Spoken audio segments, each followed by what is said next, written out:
badge on my chest that night read, Deputy J. Randall, Jefferson County Sheriff's Office, Alabama. It was just over 3 years ago, a sticky Thursday in late September. I'd been on the force 9 years by then, had a wife named Laura, and a boy, and a girl who'd just turned 6. Back then, life felt so steady, so damn safe. Routine patrol on Highway 31, the backbone of our patch of Alabama. Same stretch, same gas stations, same hum of tires on warm asphalt. Nights like that, the small-town calm can fool you into forgetting how fast things can break. It was pushing 8:00 p.m. when I grabbed my usual black coffee from the Marathon. Old Mrs. Redmond behind the counter gave me the same tired smile, warned me about the coming storm rolling in from Birmingham.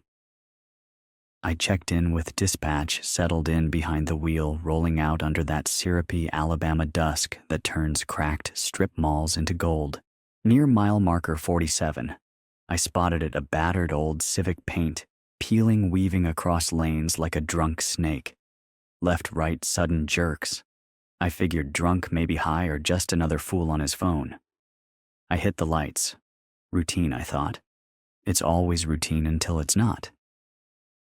The Civic crawled another quarter mile before drifting into the Chevron lot instead of pulling onto the shoulder. Odd choice, but fine, safer than the road. I radioed my location and the plate. Standard. The lot was busy. People topping off tanks, kids grabbing sodas, a handful of strangers about to see too much. Hand on my holster, I stepped out. I always do, habit drilled into my bones.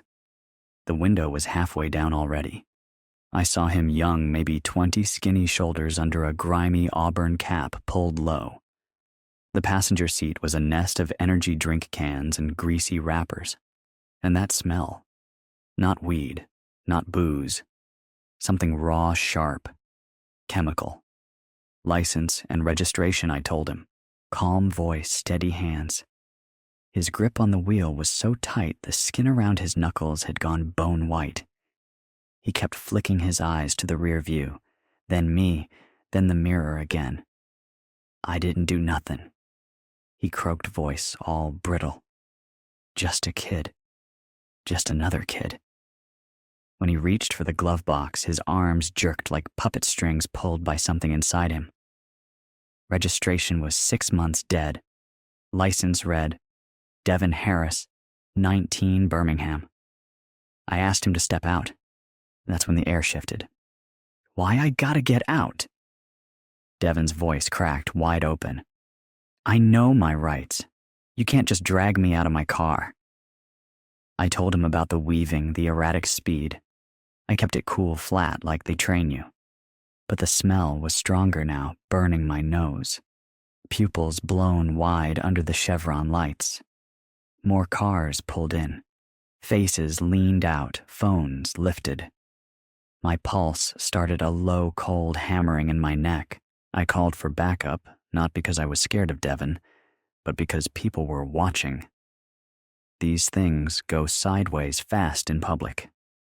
Deputy Alan Brewer was 5 minutes out. Alan was my old field trainer, the man who taught me to trust my gut. We'd pulled more drunks off this highway than I could count. While I waited, I tried to ease Devin down.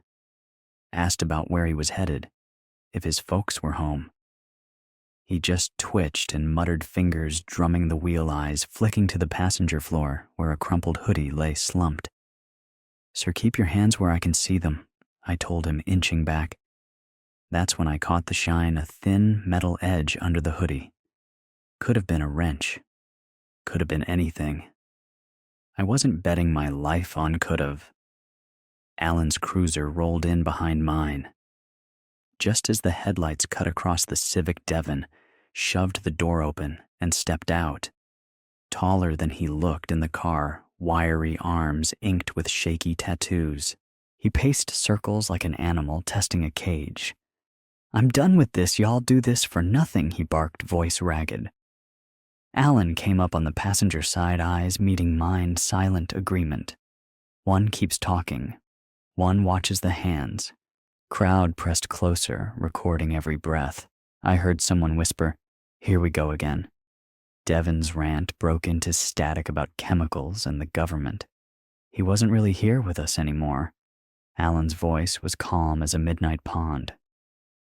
"Devin, let's cool it down. We all want to go home safe."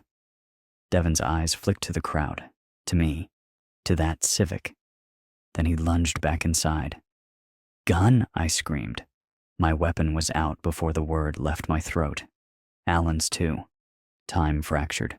Devin swung up with chrome flashing in the fluorescence. First shot, I never knew whose it was, cracked open the humid Alabama dark. Screams ripped the station apart. Bullets sparked concrete-punched glass. A round hissed past my ear so close I swear I felt its ghost. I dropped behind the Civic's rear bumper gun tight in my fists. Alan crouched behind his cruiser yelling orders through the thunder. Devin popped up behind his door firing wild, shattered glass, sparks.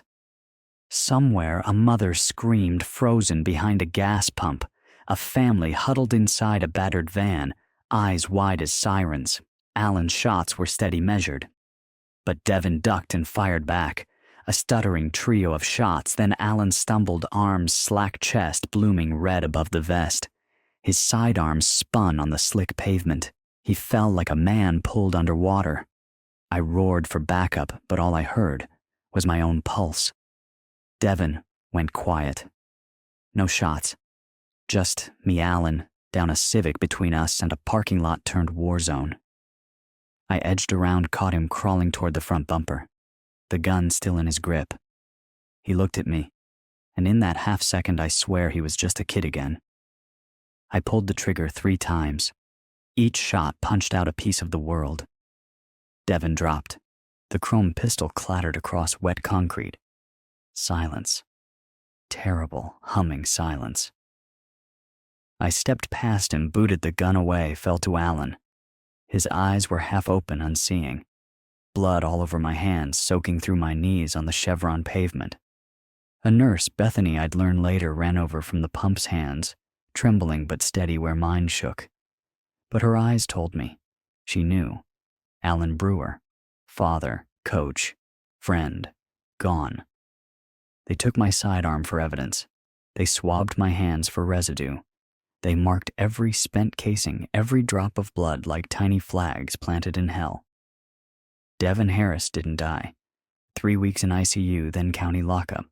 Meth in the Civic. Stolen gun tied to a break-in upstate. None of it mattered. Half the county called me a hero. The other half screamed for my badge. Protesters lined the sheriff's office gates.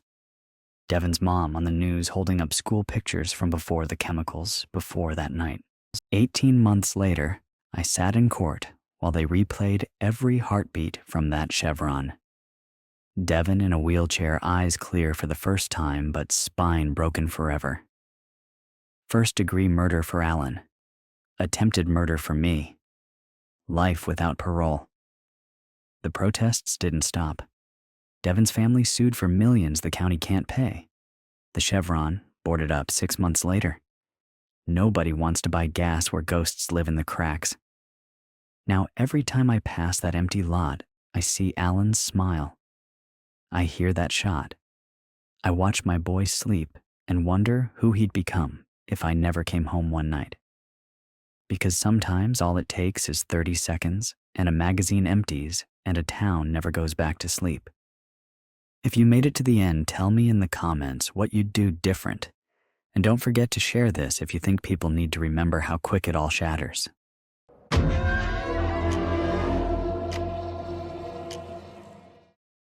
The summer of 2015 was supposed to mark a turning point.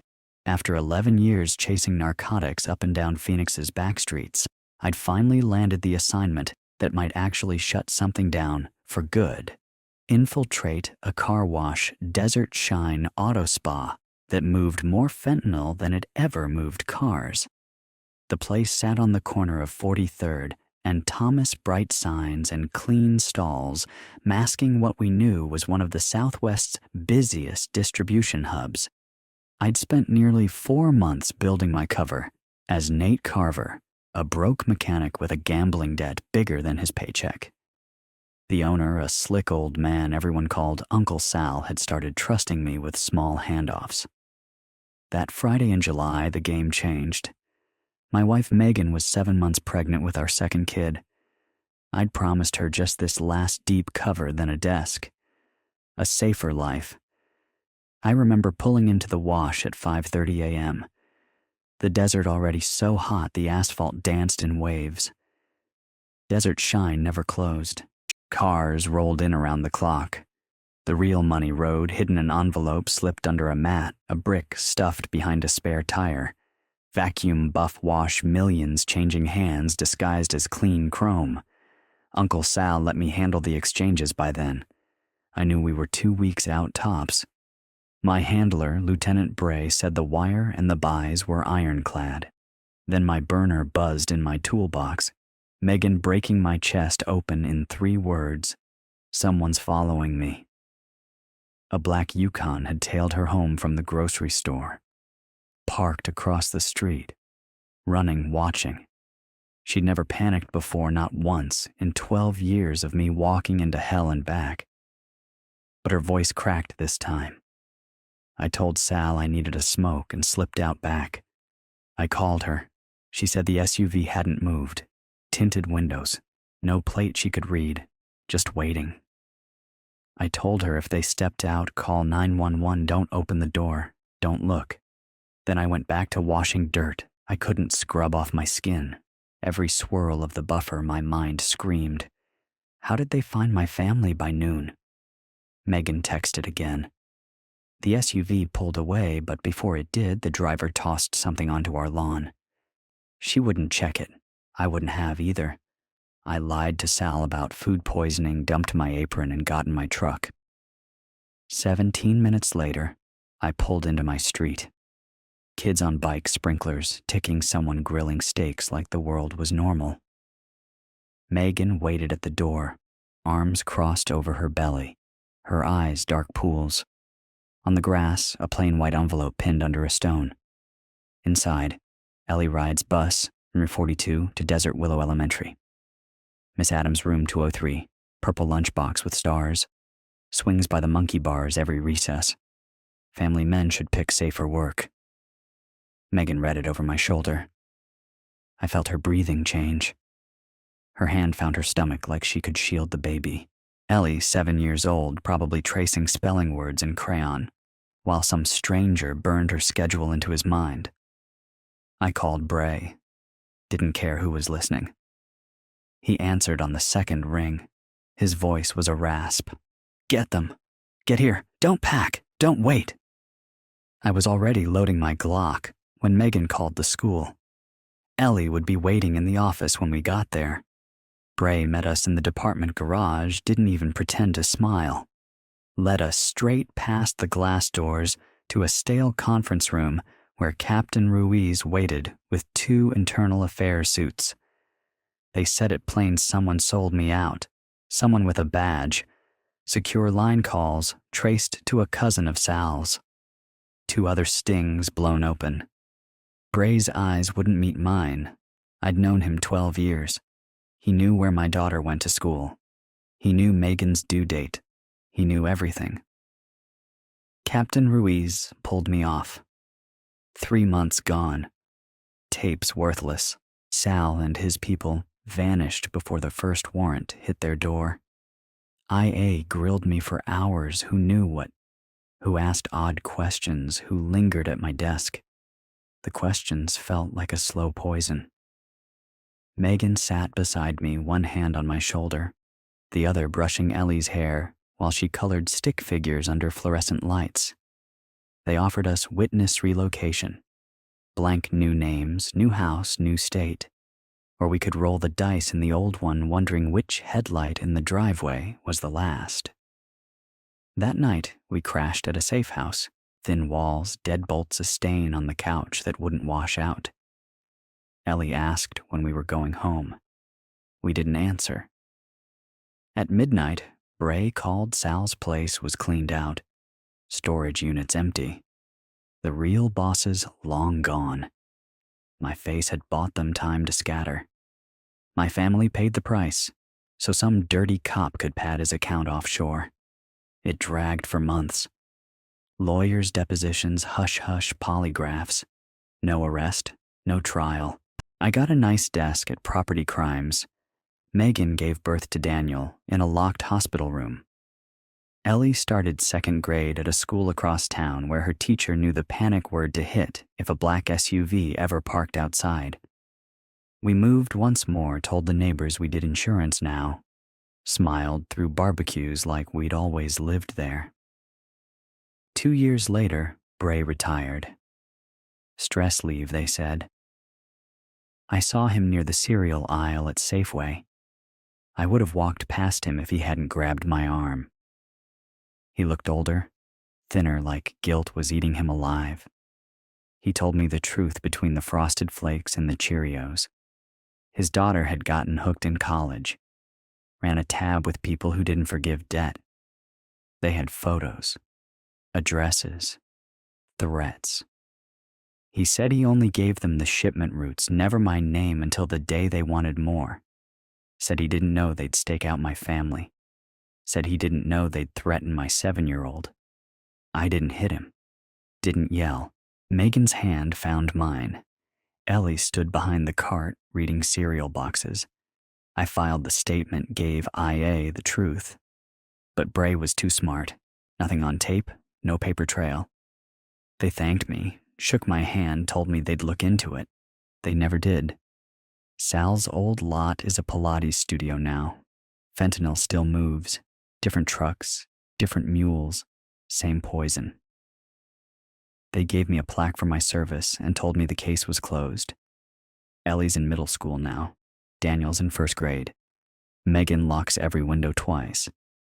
I check the cameras every night. Some trust doesn't grow back. It stays buried under a car wash on 43rd. And Thomas, where I left it that July morning, for good. And if you made it this far, keep an eye on your shadows tonight. If my story kept you reading, hit subscribe so you don't miss the next truth they'd rather you never hear.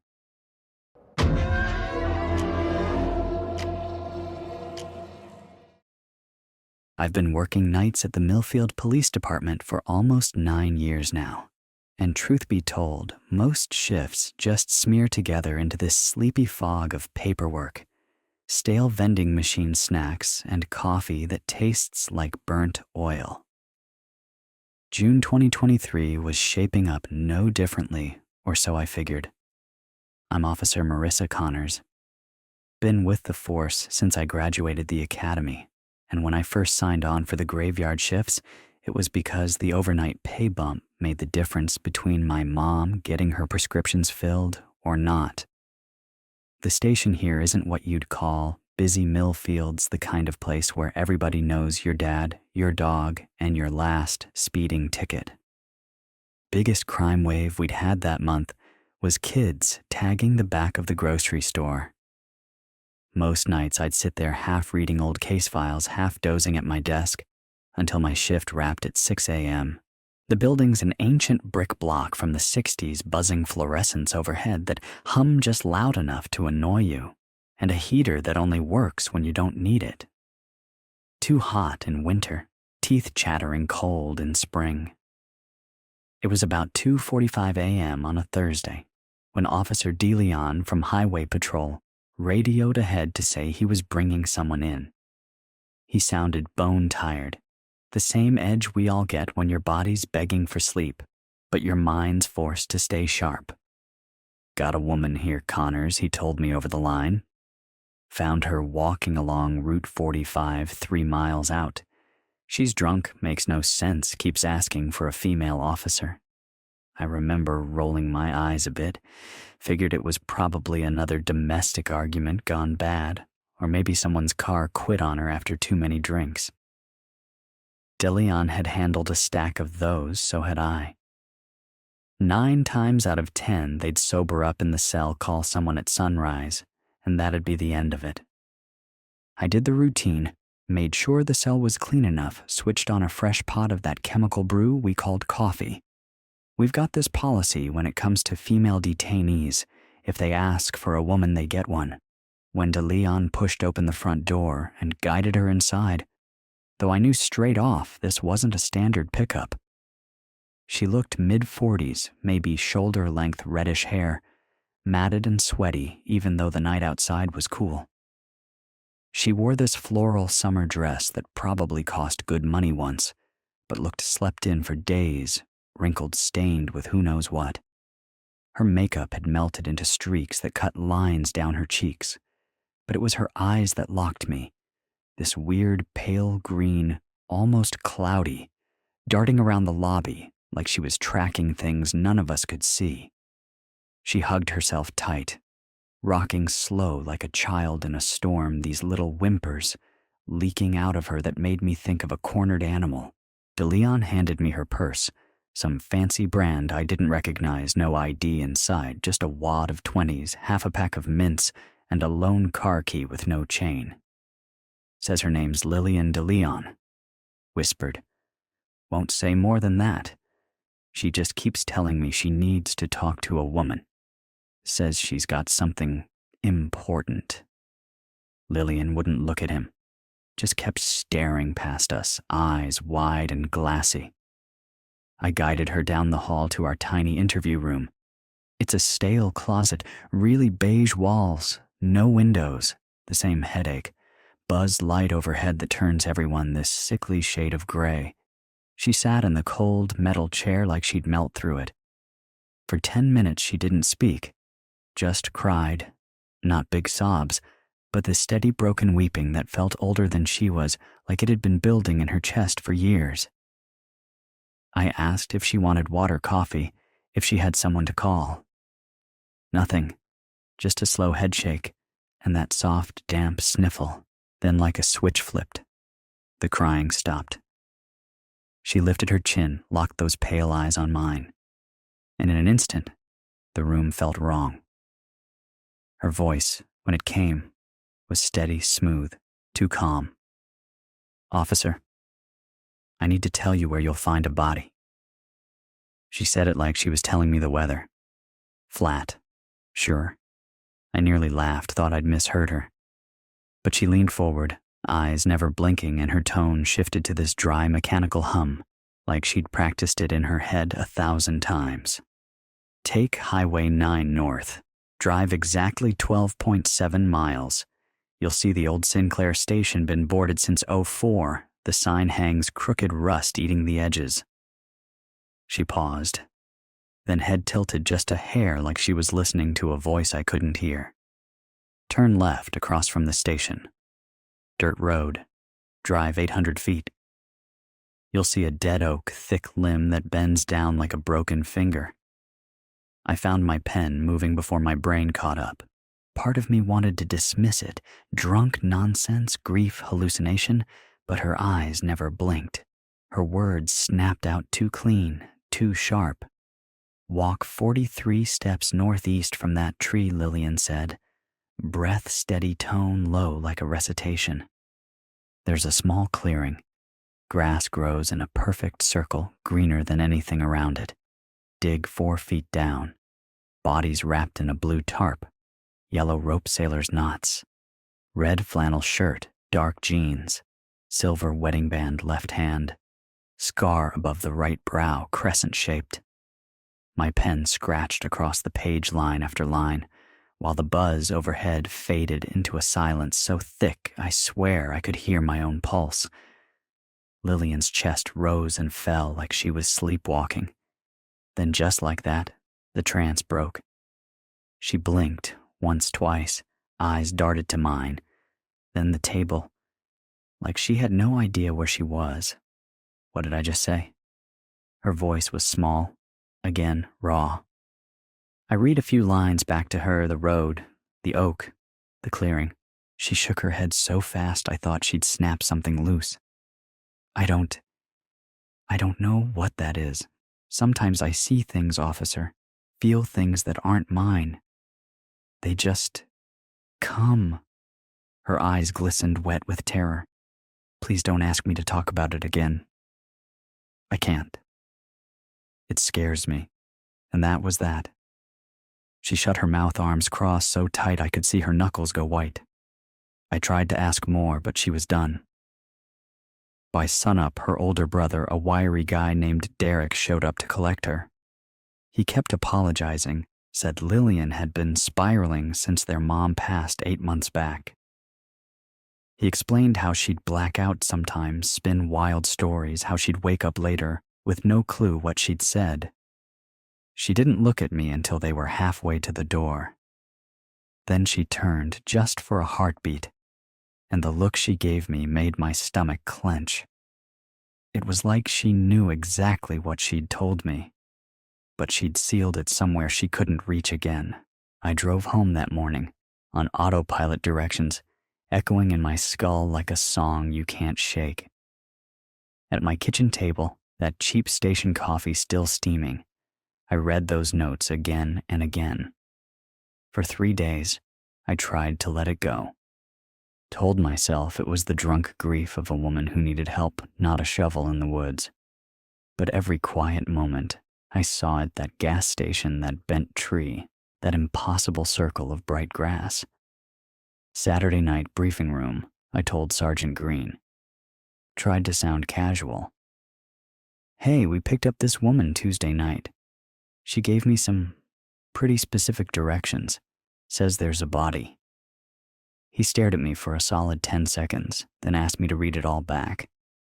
I did. Every mile marker, every turn. When I finished, Green tapped his pen on the table. Slow. That's unsettling. Think there's any truth to it? We both knew Millfield's not exactly a hotbed for unsolved murders. But truth be told, I wanted to know too. By Sunday afternoon, I was in a cruiser with Officer Harrell. 15 years on, the force didn't scare easy. Neither of us spoke much on that drive. I think we were both afraid we'd find nothing, or worse, we'd find exactly what Lillian described. 12.7 miles up Highway 9, the Sinclair station stood there, boarded windows, rusted sign dancing in the breeze. The dirt road opposite looked barely used. We turned in. 800 feet in that dead oak, hunched over the weeds, just like she'd said. We stepped out into the hush. No wind, just a buzzing in my ears that had nothing to do with the overhead lights this time. 43 steps northeast, we counted together, boots crunching on dry grass. And there it was. A circle of grass so green it made the rest of the brush look scorched. Harrell crouched, ran a gloved hand through the blades. He looked up at me, face pale. This ground's fed. Something's down there. I felt the hair on my neck stand up. Every detail, the tree, the road, the circle, exactly as she'd said. By dusk, we had the sheriff's people there, dogs, tape, cameras. The cadaver dogs didn't waste a minute. Both of them nosed the same patch and barked. When they dug him up the next day, every word Lillian spoke checked out. 4 feet down, blue tarp, yellow rope, knotted neat red flannel shirt, dark jeans, silver ring. A crescent scar on the brow. His name was Robert Kinney. He'd vanished after leaving the Rusty Nail Tavern last September. No trace, no leads, no clue. Now he was here because a woman who'd never met him told me in the middle of the night. No evidence tied Lillian to him. No overlap in their worlds. She left town a month later, moved somewhere upstate. As far as I know, she's never had another episode, or maybe she's just somewhere seeing other things none of us want to believe in. I still do my nights here. Still sit alone sometimes at 4 a.m., staring at the buzzing light, wondering how many secrets lie just past the edge of a dirt road, waiting for someone like Lillian to whisper them out of the dark. If you made it to the end of this, tell me, would you have gone to that oak tree? Drop a comment and let me know what you'd do in my shoes.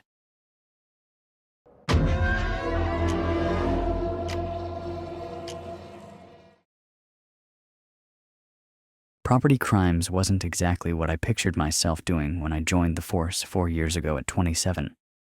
Back then, I thought I'd be chasing real criminals, not logging stolen wedding rings from dingy pawn shops and writing endless reports about lawnmower thefts. But there I was, sitting in the basement evidence room on a Friday afternoon in October, surrounded by boxes of confiscated junk that smelled like stale cigarettes and cheap cologne. The overhead fluorescent lights flickered and hummed, bathing everything in that pale, sickly glow that made even the gold chains look worthless. I'd been stuck on this detail for nearly 9 months, and most days just blurred into one another, a haze of serial numbers, plastic bags, and faded pawn slips. The city had been cracking down on shady dealers lately, so my workload had doubled. More raids meant more piles of junk for me to tag and bag. My partner, Officer Leah Grant, had called out sick that morning, leaving me alone down there with what felt like the entire city's forgotten treasures. The raid from Thursday night had turned up 3 big evidence bags, and I was slowly working through them. Photo, weigh note, seal, repeat. It was mind-numbing, but it paid the bills, and rumor was I'd be up for a transfer to major crimes by New Year's if I kept my nose clean. So I kept my head down and did the work until I picked up the one thing that would change everything I thought I knew about cold cases. It was a thin silver necklace. Nothing fancy, just a plain chain with a small oval pendant etched with the letters ER, the script curled with tiny engraved flowers. There was a small dent on the back like it had hit a sidewalk at some point, and the silver had that dull shine that comes from being worn daily. For a second, I just held it in my palm, staring at those letters. ER. It tugged at something in my memory. I'd seen those initials recently buried somewhere in the old missing persons files they'd made me study during my training rotation. Then it hit me. Elena Riley, 29 years old. Taught first grade over at Jefferson Elementary. Vanished one night in October last year. The case had gone stone cold after 2 months, no clues, no body, no leads. I swiveled my chair around and pulled her file up on my screen, my pulse suddenly pounding in my ears. Blonde hair, hazel eyes. Last seen leaving the school late, wearing her favorite silver necklace with her initials on it. The description matched right down to the small floral engraving. Pawnshops were notorious for holding items for up to a year before they'd dare display them. The timeline made too much sense to ignore. I scrolled through the old reports last seen 7:15 p.m. alone in the staff parking lot. No forced entry on her car. Her roommate reported her missing the next morning when she didn't come home. Detective Mahoney had worked the file for weeks. Dozens of interviews, CCTV checks, even a few K9 searches in the woods near her apartment. Nothing. They'd boxed it up after 10 weeks waiting for a break that never came. When I brought the necklace to Sergeant Barnes, he barely glanced at it. He was pushing 60, grizzled and half bored with half my generation. Could be anyone's, he said, barely looking up from his paperwork. ER. Half the city probably has those initials, Thomas.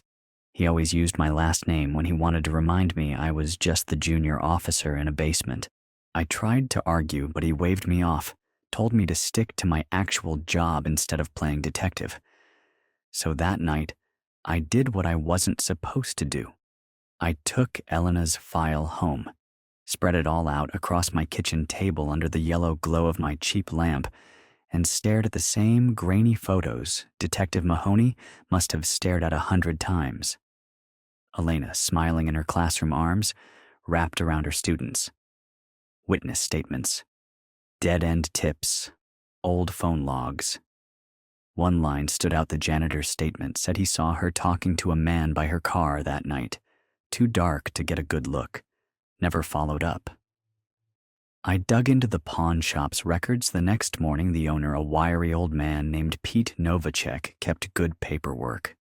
Photocopies of every ID signature's transaction dates.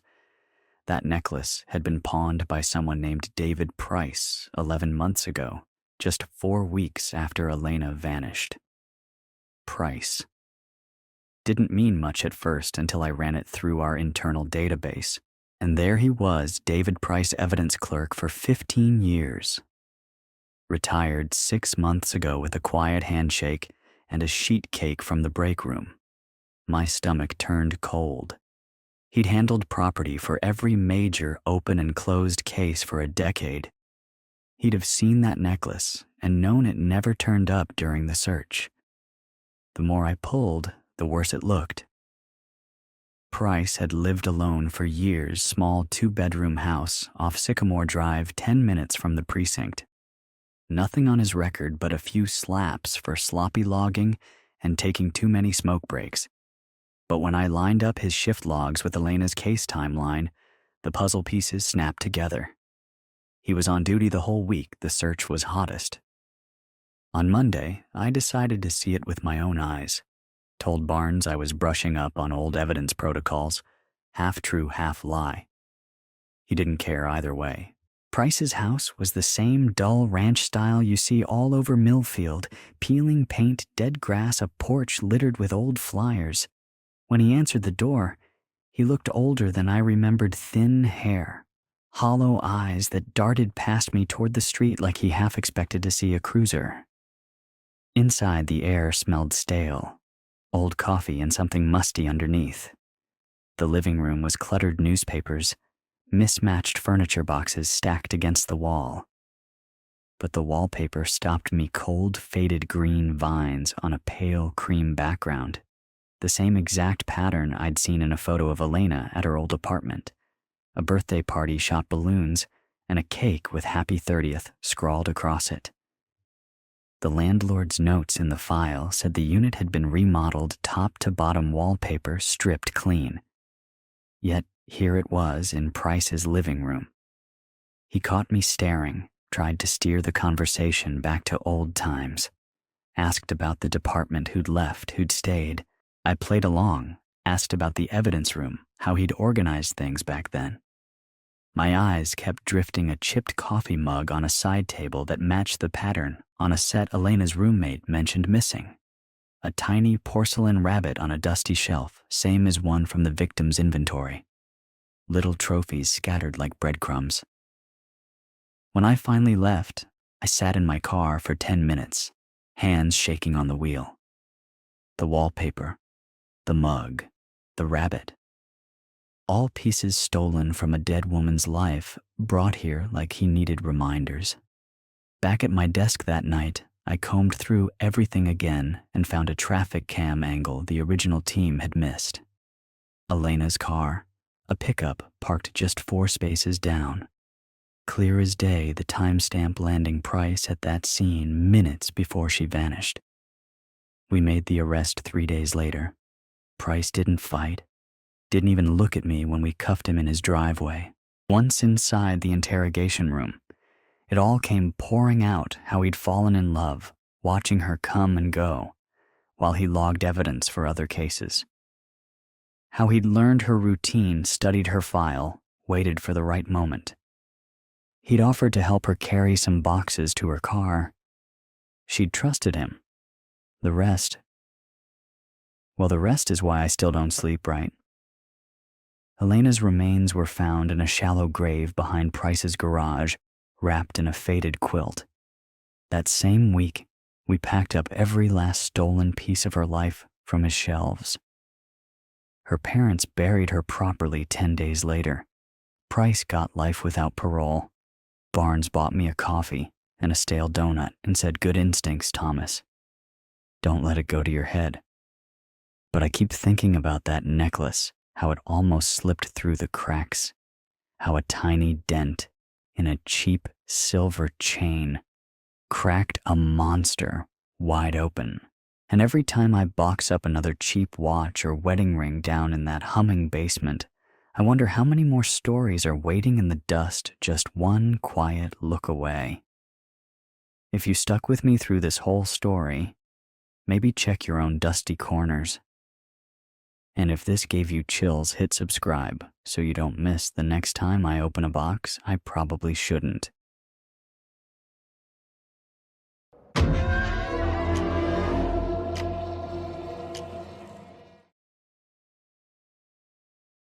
Working dispatch for the Cedar Falls Sheriff's Office was never part of my plan, but at 24 it paid enough to keep me afloat while I chipped away at my criminal justice degree. By then, I'd already heard just about every bizarre excuse come through the radio drunks, claiming ghosts were chasing their trucks. Meth heads swearing the woods whispered their names. Teenagers seeing things that shouldn't be there. It was a quiet patch of Alabama country, 200 square miles of forgotten farms, and pine forest, 4 deputies and a sheriff pretending we were enough to watch over all that dark space. Most nights it was just me alone at dispatch, and whoever drew the graveyard shift to keep our radio from going silent. That Friday night in late October 2017, it was Deputy Ray Salazar who pulled the short straw, my favorite to work with. Ray treated me like I mattered, like the radio wasn't just a box full of static. He'd tell me about his little girl, complain about his divorce, slip into old stories from his army days. His voice was deep, gravelly, made even the dullest call feel weighty, and he never laughed when I tripped over the 10 codes. It was 11:06 p.m. When Ray radioed in, he was heading up to check the Hendricks farm, an old Victorian shell that had been rotting since the owners fled south 15 years before. Kids liked to sneak out there, dare each other to spend the night on floors that smelled like mildew and dust. The barn behind the house looked worse than the house itself, roof sagging inward, doors gaping like a toothless grin. Ray always said the place felt wrong. He'd joke about it, but his eyes never did. Still he went. That's the job. I heard him say it once, ghosts don't scare me. Livin' people do. At 11:49 p.m., my shift crawling by the radio buzzed Dispatch Unit 4. Approaching the Hendricks place now. Looks like something's moving near the barn. I asked if he wanted backup. He laughed it off, said it was probably possums or drunk teenagers. His tone was steady. So I let him go alone. 20 minutes. Silence. That wasn't unusual. Old farmhouse, wide yard, a man with a flashlight looking for shadows. But then the static cracked, and his voice snapped through, too tight, too low, like he didn't want to wake something up. Dispatch, there's someone in the barn. Run a check on Wade. That can't be right. I asked for details, nothing. Then a whisper so faint I pressed the speaker to my ear. He's just standing there, joints bent backwards, like he's built wrong. He's wearing old clothes. Looks like the 40s, maybe 50s. Jesus Christ, I can see the wall through him. My gut flipped. I started digging through ancient property records while Ray's voice frayed over the air. He whispered faster, like he was hoping if he spoke quickly enough, reality would catch up and fix itself. His face is... oh, God. It's caved in on one side, but he's smiling. Half a face smiling at me. He's raising his hand. He wants me to come closer. I found it then. Edgar Puett vanished winter of 1948. Last seen heading to that same barn. His neighbors said they heard him calling for help until dawn. I keyed my mic, but Ray's next words slipped under mine. He turned. He saw me. There's more. Oh, God, there's more coming. They're all smiling, their faces dead air. I called Sheriff Byron Coleman, called the other deputies, called them over and over while I sat in that humming dispatch room praying the next voice would be Ray telling me it was a prank. That he'd found kids drinking cheap beer, nothing worse. When they reached the Hendricks farm at 12:28 a.m., they found Ray's cruiser idling at the edge of the gravel driver's door, wide open, radio hissing static. His body cam had flicked off at 12:17 a.m., but not before it caught him whispering to the barn door, "I know you're not real, but I can't stop walking." Then, black. No sign of Ray. No blood. No footprints leading away. Just his boots' last marks in the dirt stopping dead in the center of the barn's rotting floor. They found his gun, his badge, his radio laid out in a perfect circle. Around them, dozens of other footprints, some so old the dirt had tried to swallow them back. Missing person reports from half a century ago matched those prints. Word got out, it always does in a place like Cedar Falls.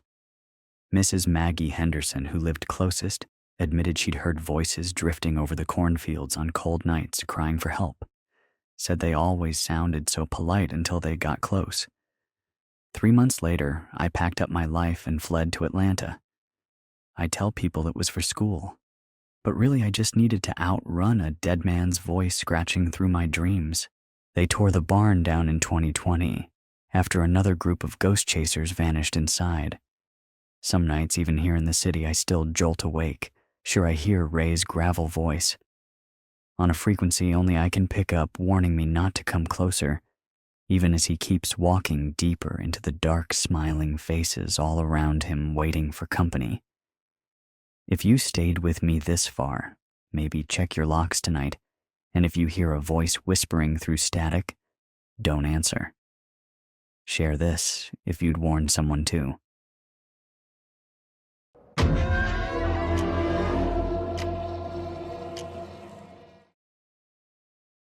You know how some nights just feel different from the second you clock in, like the whole town is holding its breath waiting for something to snap. That's exactly how Wednesday night started for me. I'm Deputy Alan Mercer, been patrolling these forgotten back roads in rural Missouri for almost 9 years now. Seen drunks, meth heads, break-ins, domestic calls that stick with you. But what happened out at the Starlight Motor Inn that night? It still curls cold fingers around my throat when I try to sleep. I was 35 then, living alone over an old feed store on Main Street. My wife Maggie and I had split that spring final paperwork came through 5 months before this, and the apartment felt cavernous in the worst way when the shift was done.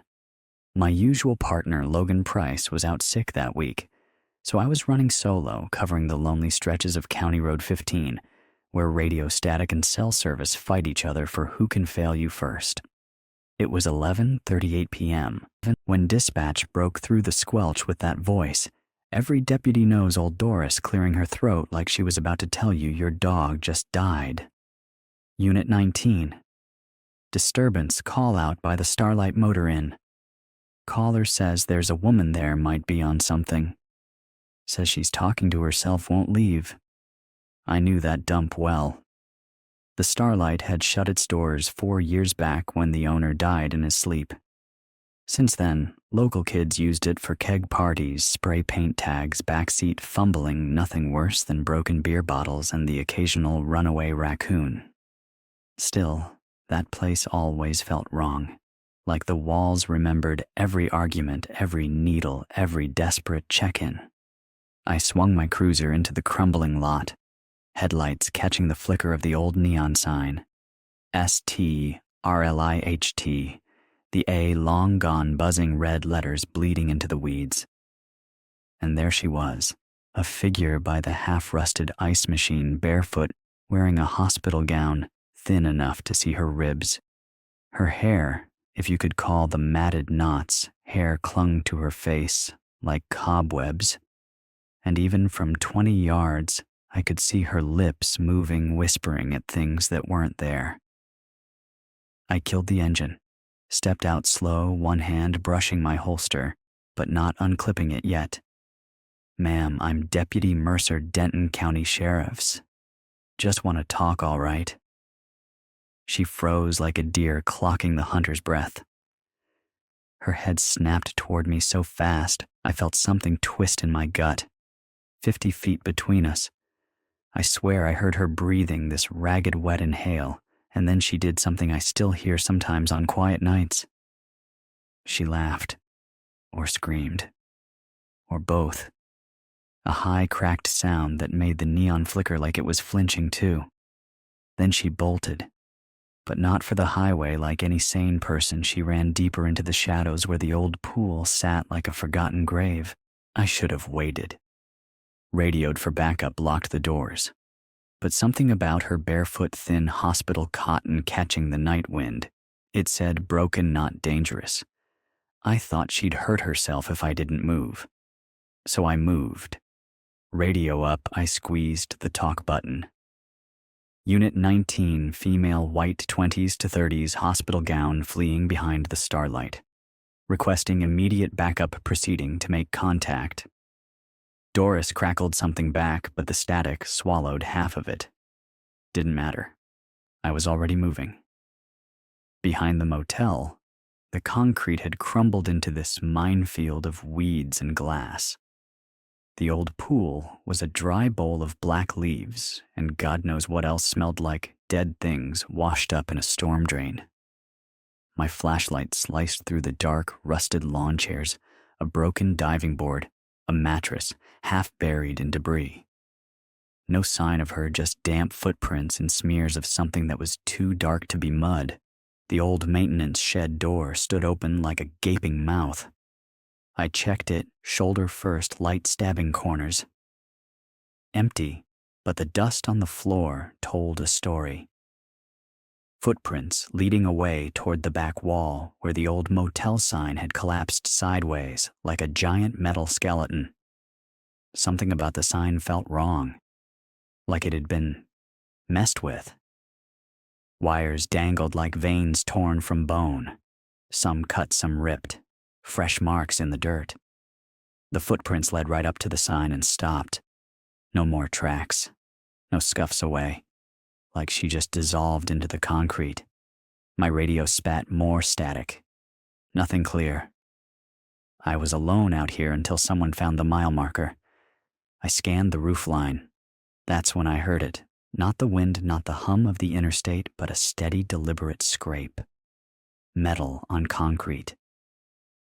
Above me. I swept the light up second-story walkway, overhang deep in shadow. The scrape stopped cold the instant the beam hit. Every fiber in my spine screamed, "Get out. Wait for backup. Don't be a hero. But you don't leave someone bleeding in a ruin like this. Not unless you want to read about her corpse in the morning." The staircase at the far end still held concrete steps with a rail that left flakes of rust on my palms. Each step up felt like stepping deeper into a mouth. At the top hallway to nowhere, plywood doors most kicked in or hanging by a hinge, graffiti crawling over cracked stucco. The wind here didn't howl, it hissed. I moved slow boots silent over scattered glass. The footprints reappeared darker now. Blood, definitely. They snaked along the walkway past doors painted with symbols I didn't want to look at too long. When I reached the last unit, the scraping changed, became a chewing, wet, deliberate, like a dog with a bone. I tried the door with my foot. It swung open halfway. The smell hit me like a slap copper decay, something else. Hot, sweet, and wrong. "Ma'am Denton Sheriffs, I'm here to help you." Step into the light silence. Then a hiccup of a sob. My light swept the room-broken dresser, torn mattress walls, crawling with mildew. And there she was, huddled in the corner behind the dresser, bare feet tucked under her knees drawn to her chin, and in her mouth black insulation from electrical wire shredded where she'd been chewing. Her wrists were bound tight in loops of that same wire skin, raw and purple under the strain. She looked up and smiled. Blackened teeth lips split at the corners, but her eyes, Jesus, those eyes, clear, focused, present. "Deputy Mercer," she said, calm as Sunday morning. "I knew you'd come. I never told her my name." Before I could speak, she moved. Inhuman speed, 1 second cowering, the next lunging. Wire uncoiling in her hands like a snake. She swung it around my throat and pulled tight. Air vanished. My pulse roared in my skull. I staggered back into the hall, flashlight spinning beam dancing like a strobe. Her breath was in my ear, hot, frantic, a low chant. "Mercer, Mercer, Mercer." Instinct took over, foot hooked behind her knee, all my weight forward. We crashed.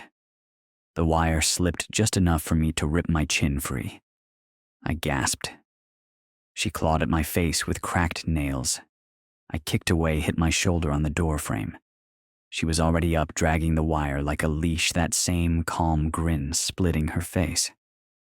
When she raised it again, I didn't think. I drew and fired twice. 1 heartbeat. 2. She dropped. Wire slid from her hands like dead vines. I pressed 2 fingers to her throat. Nothing. My own pulse thundered behind my eyes. Backup arrived 20 minutes later. Lights slicing through the weeds, radios chattering like distant birds. Her name was Rachel Alvarez. Escaped from Clay County Psychiatric barely 4 hours earlier. Paranoid schizophrenia, court-ordered hold after she tried to electrocute herself and a nurse. Understaffed wing guard on a smoke break, she walked right out the service door. I'd never met her, never seen her file, but she'd known my name before I said a word. Some nights I stand in my kitchen, turn the lights off, and listen to the hum of the fridge, trying to hear if something's breathing back. I still wear the wire scar high under my collar. And every time I drive past the Starlight's broken sign, I wonder if she's really the only secret that place keeps buried. If you stayed with me through all this, tell me, would you have waited for backup drop? A comment I want to know, and stick around for the next story. If you can't sleep either.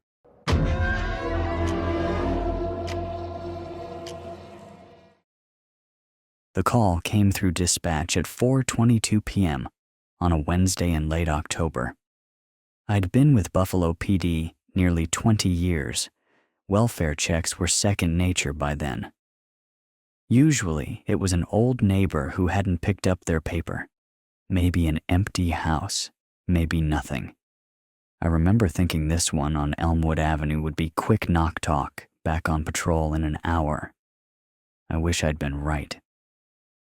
When I pulled up to 1935 Elmwood, nothing looked off. A pale blue colonial with white shutters, leaf piles neat along the walk, a carved pumpkin still on the porch, even though Halloween had passed. He opened the door before I could knock, said his name was Daniel Mercer, maybe 35, wearing a tidy cardigan, hair slicked back like he'd stepped out of a magazine ad. His smile was warm. To inside, the place was spotless. Cleaner than a normal house should feel. Lemon cleaner and something sharp beneath it, coppery electric. Daniel said his Uncle Raymond lived in the basement. Neighbor hadn't seen him walk his terrier in 2 weeks, which was unusual. Daniel laughed it off, said Raymond was sick, just resting. He'd take me down, he said. He led me through a kitchen that smelled like fresh paint, stopped at a basement door next to the fridge. That's when I saw the lock. Big, industrial, not something you slap on a family door. The screws still raw in the wood.